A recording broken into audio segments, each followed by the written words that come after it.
growing up, I always asked my dad, from Southern California to here, you couldn't find anything else, other place to live, because being young and being in school was like, and my cousins are still in Southern California, and I get to see them, and we'd go down there and they tell me all the stuff that they were doing, but I'm like, Dad, went from giant to tiny. It's like there was nothing in between, and now that I'm older and a father, I look at my dad, but thank you. Yeah. Because you literally gave us the best opportunity. One of my favorite quotes is that if there are problems in your community, then there are also solutions in your community. And at Pacific Crest, we absolutely believe that. And what we've done is sat down with some of these difference makers and asked them the questions about what they love about this area, why they put so much effort into doing the things that they do. And doing these interviews has been such a good reminder that regular people can be part of the solutions. My name is Rafael Ivan Hernandez Reyes. I am a teacher at Lost River High School. I just finished my 8th year. I think one thing I could say is, don't give up on the youth, because they even though sometimes we feel like they don't care, or there's a lot of good in them, and by not giving up on them, then I think we help empower them to feel like, hey, anything's possible. Yeah. And probably my message has always, for me, to my students, always been hope. Yeah. You have to put yourself in a situation where you could hope for better. You could hope to do better. You could hope to be better. Yeah. And what that looks like, it could be different for everybody. But I never thought about, I'm leaving this place behind and never looking back. It's more like, how can I help? What is your favorite part of our area? I think that my favorite part of our area is probably knowing a lot of the people here. Yeah. Right? It's especially out in Malin, you probably know, I would probably know everybody that lives in Malin. Probably know a lot of people that live in Merrill. And then you come up here, yes, it is bigger, but if you're involved in a lot of things, then you might get to know, network, and get to meet a lot more people.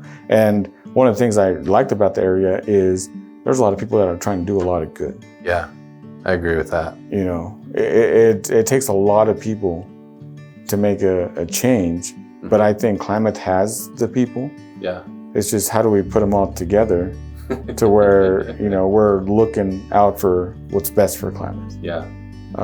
Because like I said, I like the small town feel, and hopefully one day somebody be like, hey, I remember he was my coach. Yeah. And he helped me see that I could be better. Right. And I think our youth wants that. They want somebody to believe in them. Yeah. And because we were students at one point. Yep.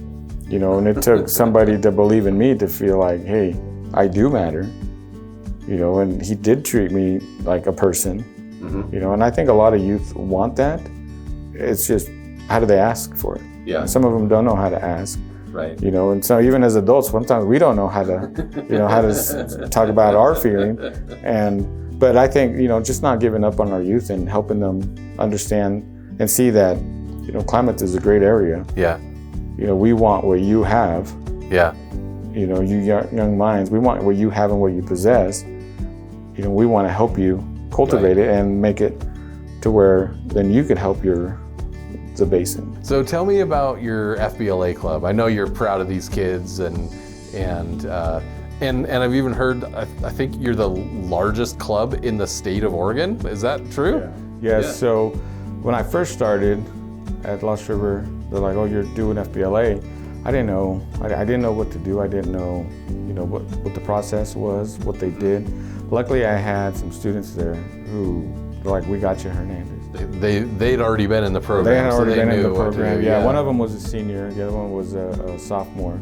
But they knew it was like we had to, turn in our applications. We had to turn in forms. We had to apply for this, apply for grants, sign kids up to compete and what events they're doing. And I'm sitting there, I'm looking at it, and I was like, I don't even know what any of this means, because I'm still trying to do my master's. Yeah. I'm trying to come up with my teaching material. So you kind of let the kids take the lead then? Yeah, and FBLA, the good thing about it is it's a student-led organization. So you're there as an advisor to oversee, but the reality is they're the ones that have to do all the work. Yeah. They're the ones that whatever they want to get out of it is what they put into it. So I was very fortunate to have those kids when I first started. With FBLA, to me the biggest thing is what they learn. You have to give yourself an opportunity to do whatever you want to do.